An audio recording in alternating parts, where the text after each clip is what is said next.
Muy buenas noches a todos y todas, le damos la más cordial bienvenida a este segundo bloque del especial COVID-19 en la emergencia con Rigoberto y Claudio.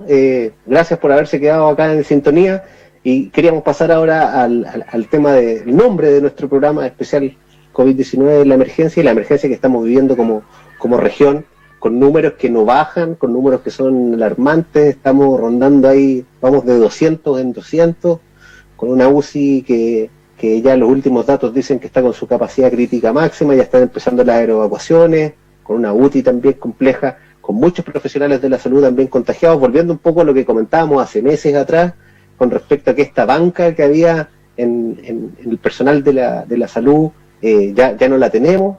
Parecemos algunos equipos de fútbol que se lesiona un titular y ya no hay nadie en la banca que pueda venir a reemplazarlo. Eso se vuelve más o menos crítico en lugares como los nuestros, en donde hace algunos días ya había venido el ministro de Salud con su comitiva, con los subsecretarios. Vino gente de Santiago a apoyar el tema, pero hoy día nos vemos nuevamente sobrepasados y de verdad que ya no se sabe si es que esto es descoordinación, es culpa de la gente, se están haciendo controles más estrictos. Vamos a partir con una medida que no sé, chicos, si es que ustedes la han visto en otros lados, pero vamos a partir con una restricción vehicular por número, para que la gente no pueda salir con determinados números, como cuando tienen emergencias ambientales en Santiago. Así que se ve poco auspicioso el panorama. No sé si nos pueden contar, Rigo y Claudio, cómo se ven las cosas allá por su lado y qué opinan también de esta situación particular de Punta Arenas con este rebrote que de verdad que ya nos tiene bastante complicado. A mí se me hace bastante complicado eso de que ya haya un rebrote. Hay algunas personas que dicen que no se debería hablar tanto de rebrote, dado que como que el virus nunca ha bajado a un nivel suficiente para que se hable de rebrote. Entonces es como que si todavía estuviéramos, digamos, en una parte alta de una meseta, pero de una meseta de contagio. Entonces nunca ha habido como un rebrote propiamente tal. Pero acá, Rigo, es como que seguimos mal. Claro, pero acá comentarte que nosotros tuvimos 80, 90, después hubo un tiempo en que bajamos a 5, 4, 3, estuvimos ahí varias semanas y de repente se disparó, claro, contagio, llegamos a los 4, 3, 5, anduvimos por ahí, todos decíamos vamos a llegar al 0, y de repente hoy día nos encontramos en 200, o sea, efectivamente hay una curva, no sé si llamarle rebrote, efectivamente también, como siempre hemos dicho, nosotros no somos los profesionales de la salud como va a poder hablar con tanta propiedad al respecto, pero pareciera ser de que esto está ya absolutamente descontrolado. No sé, Rigo, también tú que igual te manejas harto en temas estadísticos y eso, ¿a qué se puede deber esto y cómo deberíamos llamarle? Sí, o sea, yo creo que es una continuación de algo que no se controló finalmente. O sea, ahí están los números. Puede haber sido un subreporte de algunos casos de contagio que finalmente algunos asintomáticos se le hayan pasado y esto siempre estuvo ahí. O sea, yo tampoco creo que haya habido un cambio muy drástico en la población. Tú me habías dicho que ya no estaban como en una cuarentena tan estricta tampoco. Y eso tiene que ver con factores sociales también, porque nos estamos respetando mucho y las autoridades también nos han dejado un poquito más de cancha, un poco más laxo y tampoco nos hemos portado también como ciudadanía. Ahora, lo que yo he visto acá en la región, en nuestra región, que estamos en paso 1, estamos en confinamiento, en cuarentena. Yo acá en Viña del Mar, en la quinta región, donde estoy confinado, para la redundancia, también se ve mucha gente en la calle. El otro día salía, no sé, a la farmacia en auto y de verdad la calle estaba muy llena. Pero felizmente, y digo felizmente porque esto nunca había pasado, me fiscalizaron cerca del mall, habían militares y había marinos. Acá esta es una zona costera, entonces hay hartos marinos. Y me fiscalizó un marino, yo tenía la tisca que me podían fiscalizar, entonces ya tenía listo el permiso, lo tenía listo en el celular y el carnet. Entonces ellos no hacen nada, los tienes que mostrar de lejos y pasé. Y yo estoy, o sea, me quedé satisfecho porque dije, ya por lo menos están fiscalizando porque hay muchos autos. Ahora, también me quedé un poco viendo si es que a alguien no lo dejaban pasar o alguien finalmente podía ser sancionado, porque yo decía, pero el parque vehicular es extraordinario en cuarentena, o sea, que alguien tiene que estar saltándose los controles. Entonces me salté 2 filas, iba manejando, me salté 2 filas que pegaban un rojo y quedé mirando para atrás para ver si sancionaban a alguien, pero no sancionaban a nadie. Son 2 días por semana que podemos salir y aún así hay mucha gente.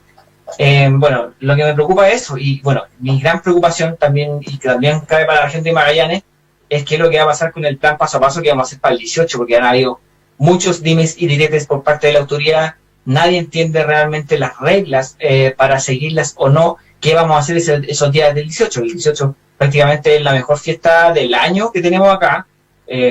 Los extranjeros, la comunidad de extranjeros residentes que está en Chile, que puede estar escuchándonos, ya nos conoce, o sea, como que celebramos una semana nuestro aniversario patrio, nuestras fiestas patrias, y se caracteriza por un descontrol, o sea, la característica principal de nuestra celebración es el descontrol. Siempre hay más muertos de lo normal, los accidentes de tránsito se disparan en esa fecha, y entonces, ¿qué medidas de control estamos tomando realmente, y serias, medidas de control serias, para que no haya un alza muy grande, para no llamarlo rebrote, porque podríamos llamarlo de rebrote también, un alza demasiado grande, digamos, para que esto no se dispare en la familia, dentro de la familia chilena? Eso, Juan Pablo, a mí eso me tiene bastante preocupado. Ahora, Claudio, yo estaba leyendo hace un rato unos medios, comentarle a Rigo que mientras me venía para la casa, para el programa, me controlaron 3 veces. O sea, acá en Magallanes hay control más o menos estricto. También la gente que quiere saltarse los controles se los salta, si uno sabe más o menos dónde van a estar, pero no es la idea, pero hay cierto control, entonces tampoco es tan entendible esto que está pasando, no hay tanta gente en la calle. Pero lo que tú decías, que por 5.º día consecutivo el gobierno tenga que salir a aclarar fondeate en tu casa para el 18, que acá también hace algunos días en Consejo Municipal, a petición de la misma gente, del personal de la salud y todo, diciendo que en Magallanes qué iba a pasar si nosotros igual estamos en cuarentena y cómo íbamos a vivir fondeate para el 18, finalmente queda nada, y claro, y finalmente el plan que parecía que era tan claro y que fue trabajado en equipo por parte del gobierno, no se tenía tan claro. Tuvieron que salir a desmentir varias cosas que se habían dicho y finalmente acá en Magallanes nos vamos a quedar fondeados en la casa, pero sin esta posibilidad de juntarse de 5 de 10 o de otras cosas, porque también estaba esa consulta. Finalmente yo podía juntarme con 5 acá, con 5 allá, con 5 más allá, y además, ¿quién iba a fiscalizar esto? ¿Cuál es la posibilidad de que te fiscalicen ese tema? Claudio, ¿cómo se ve eso en Santiago? Que finalmente hoy día igual ya tiene distintas situaciones dependiendo de la comuna donde está. Sí, hola Juan Pablo. Mira, yo creo que lo que está pasando con el plan, con esta parte del paso a paso y este subplan fondeado en tu casa, es bien complejo porque tiene relación con lo que nosotros comentamos acá majaderamente con Rigo, tú y yo, sobre el tema de lo comunicacional que ha tenido este gobierno y el déficit comunicacional que ha tenido. Porque el hecho de que lo que tú decías hace un rato, de que tengan que salir a explicar por 5.º día consecutivo de qué se trata, a quienes les afecta tales condiciones y a quienes no, es porque algo está pasando. Ayer, no sé si ayer o hoy día, se aclaró que las comunas que estaban en cuarentena no iban a tener estos permisos excepcionales para reunirse con un número máximo de 5 personas en espacios cerrados, 10 personas en espacio abierto, etcétera. Hasta ayer o hoy día, no me acuerdo, eso no estaba claro. Toda la gente suponía que los permisos eran universales para todas las comunas del país. Y en esa situación es complejo porque la región metropolitana tiene, al menos todas las comunas de la región están en una de las 3 primeras fases de este plan paso a paso, que es cuarentena, transición o preparación. Son muy pocas las comunas que están actualmente en fase de preparación, si no me equivoco son 8 o 7 comunas, tenemos unas cuantas más que se han ido incorporando a la fase de transición, y el grueso de la población de la región metropolitana sigue en cuarentena. O sea, el hecho de que tengamos a Puente Alto y a Maipú, y ahí después voy a revisar, pero no estoy muy seguro si es que Maipú sigue en cuarentena, pero ya el hecho de tener esas 2 comunas en cuarentena te dice que tienes gran parte del porcentaje de la región metropolitana en cuarentena, que son las comunas más populosas y las más grandes de toda la región metropolitana. Entonces la información es delicada porque se generó una expectativa, se generó una cierta confusión en la sociedad, y hoy en día el ministro tuvo que salir a aclarar eso. Entonces, complejo, porque en realidad, como bien decía Rigo, las fiestas patrias son la festividad más grande del país y la gente usualmente quiere salir. Siempre están estos números de accidentes que bien decía Rigo, que creo que, paréntesis acá, sería bien interesante mirar la tasa de mortalidad que existe en esta fecha, comparado ahora a lo que va a pasar con el COVID.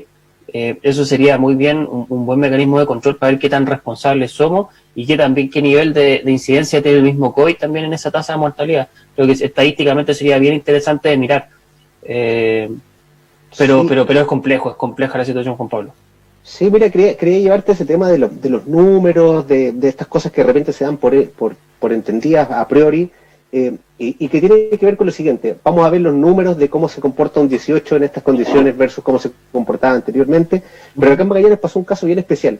También con respecto a adelantarse cómo nos íbamos a comportar. Hace algún tiempo la Municipalidad de Punta Arenas hizo una ordenanza municipal en la cual decía que se prohibía la venta de alcohol en un determinado horario, y lo dejaba solamente en 2 horas, de 9 a 11 de la mañana, con el entendido de que se podía prever que el consumo de alcohol en una cuarentena y producto del encierro iba a llevar a más violencia intrafamiliar.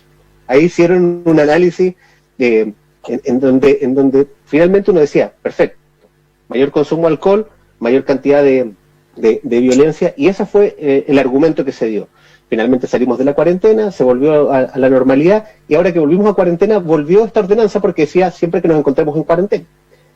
Finalmente el municipio tuvo que echar pie atrás porque efectivamente lo que todos se preguntaban era ¿dónde están los datos que nos permitan indicar de que efectivamente esto es así? Yo creo que todos concordamos en que la violencia es un tema que es multifactorial, no tiene que ver solamente con el consumo de alcohol, y las personas seguramente si son violentas puede exacerbarlo, pero la persona ya es violenta, ¿no? No es que por tomarse unas copas de más quizás se pueda volver así. Tampoco manejo los datos, por eso quiero preguntarles, porque pareciera ser que en esta pandemia, que siempre volvemos a esta frase cliché de que estamos aprendiendo, que nadie estaba preparado, estamos haciendo muchas cosas porque nos tinca, porque nos parece, porque creemos, pero nos falta este dato duro. No sé si ustedes han escuchado algo parecido en sus comunas con respecto a alguna ordenanza que prohíba, porque además lo que sí está claro, y el dato que sí conozco, y creo que ustedes también, es de que estas prohibiciones del alcohol en ningún lugar donde se han hecho han causado buenos efectos, porque acá finalmente lo único que vimos fue la proliferación de clandestinos, de venta en negro y un montón de otras cosas.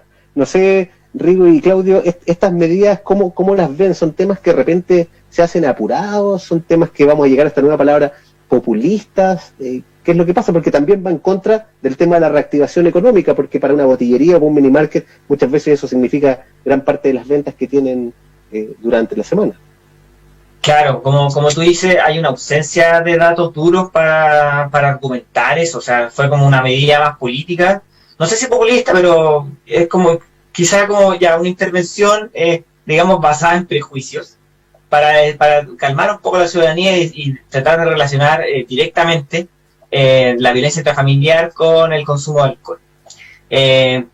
El dato duro ahí es que el consumo de alcohol de Magallanes siempre ha sido un poquito más alto que el promedio nacional. Algunos dicen que es porque, claro, zona franca, porque históricamente los barcos que llegaban ahí eran como grabados, como el clima también. Para que les dieran alcohol, ¿cierto? Son buenos para tomar ahí en Magallanes, me parece. La cosa es que claro, en Valparaíso también se trataron de cerrar las botillerías y no funcionó.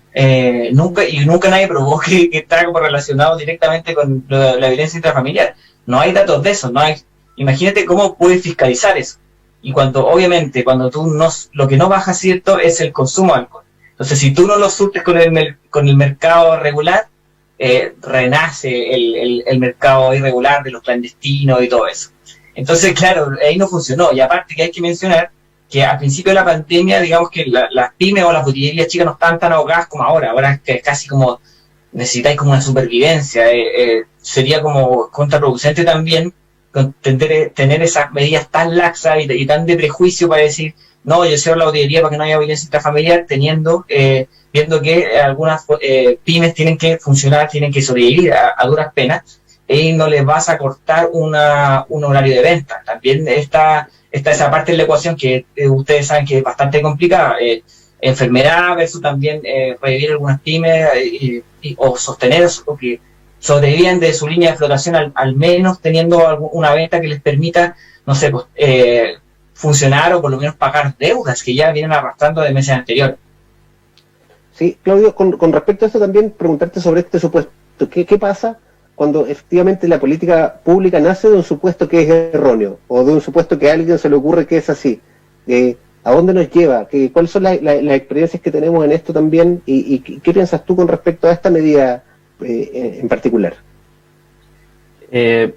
Cuando eso pasa, Juan Pablo, cuando las políticas públicas nacen de un supuesto que es erróneo o de información que no es fidedigna, o incluso más básico aún, cuando se toman decisiones sin contar con evidencia que la respalde, el camino directo es el fracaso o el error propiamente tal.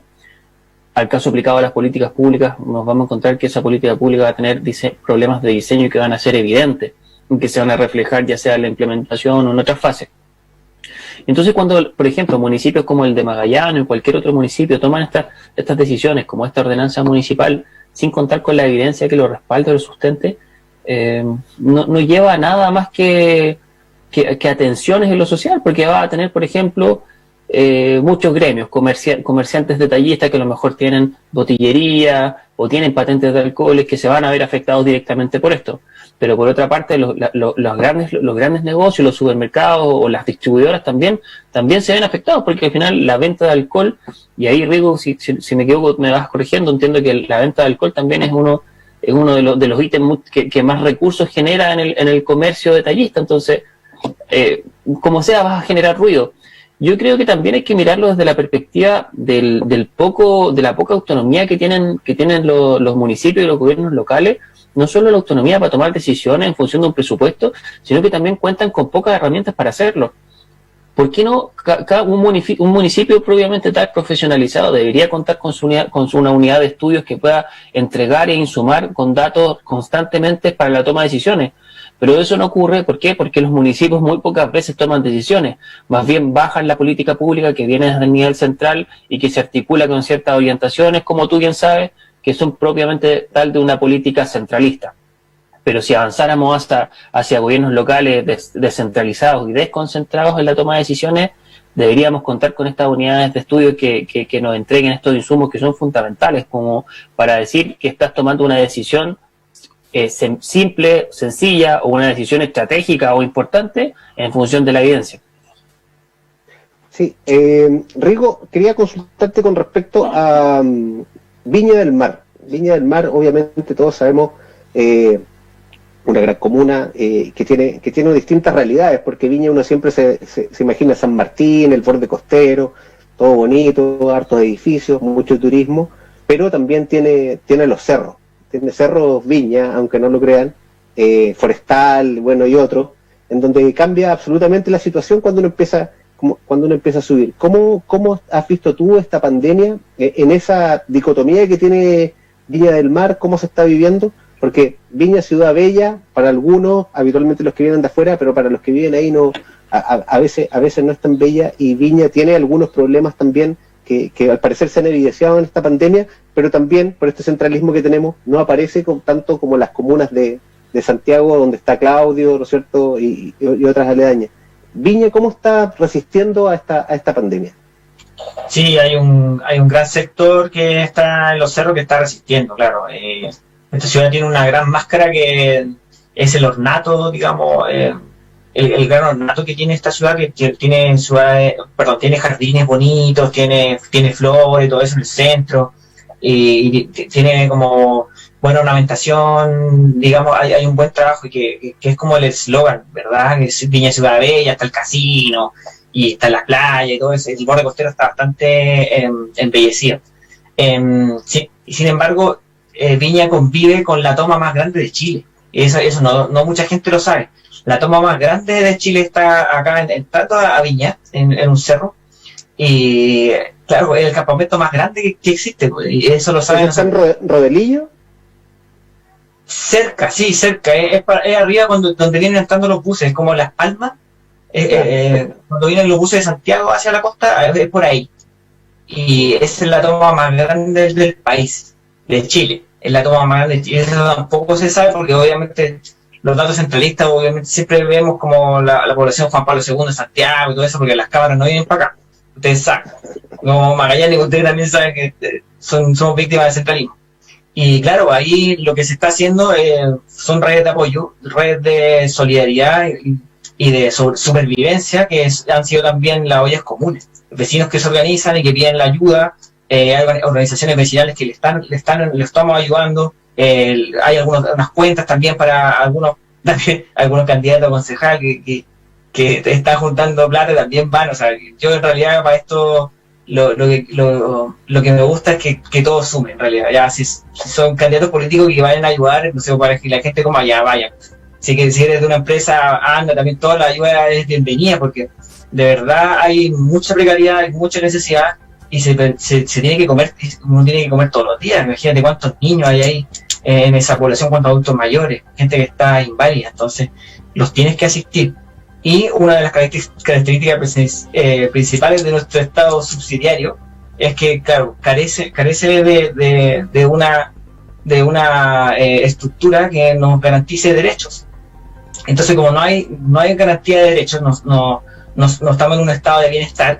Ese bienestar debe ser la prótesis de ese bienestar, no sé, son las ayudas que hace la misma gente, la solidaridad, la red de apoyo de subsistencia, la iglesia, las organizaciones no gubernamentales, las juntas de vecinos, son los que suplen esa carencia que no está dada por el Estado ni está garantizada tampoco por cualquier política pública, porque no llega, digamos, allá al Estado, ni la municipalidad, ni nada, porque hay partes muy pequeñas y no están visibilizadas ni contabilizadas.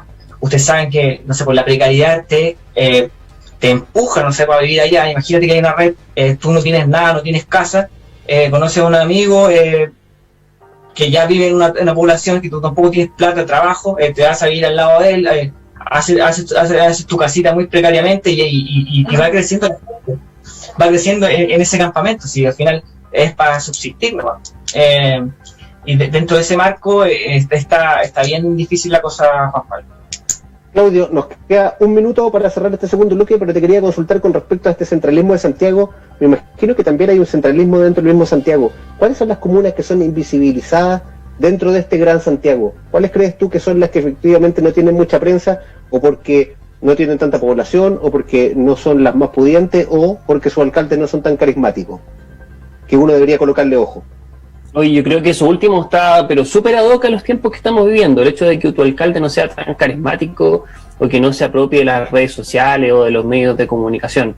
Yo creo que hoy en día esa cuestión está marcando una diferencia entre esas comunas que están recibiendo, por ejemplo, más, no solo el apoyo del Estado, que se asumo, y no lo digo con seguridad, pero asumo que es transversal, pero por ejemplo los apoyos de las empresas, los apoyos de las redes de solidaridad, de colaboración, las fundaciones.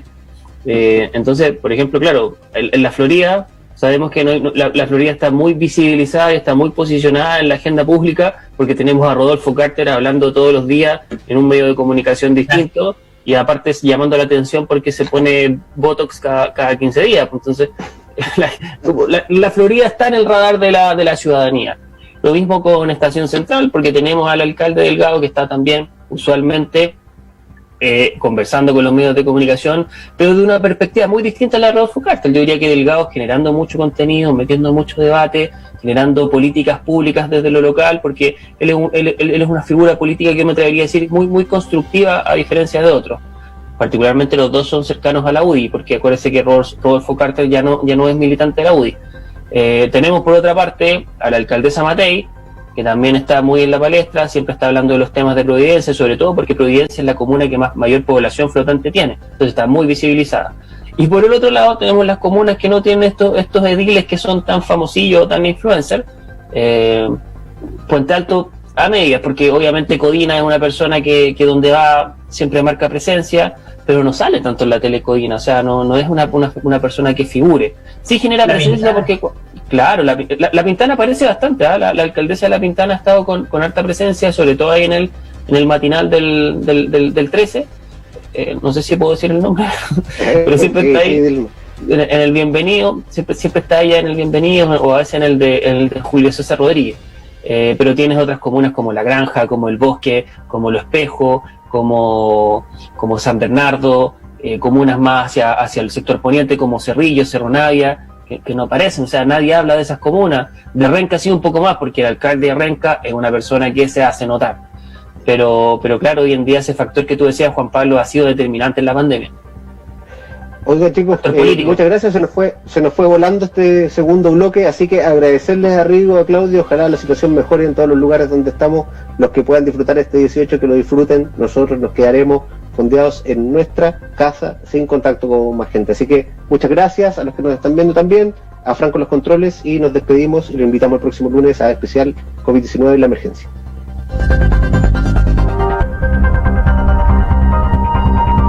Polar Comunicaciones presentó Programa Especial COVID-19 en la Emergencia.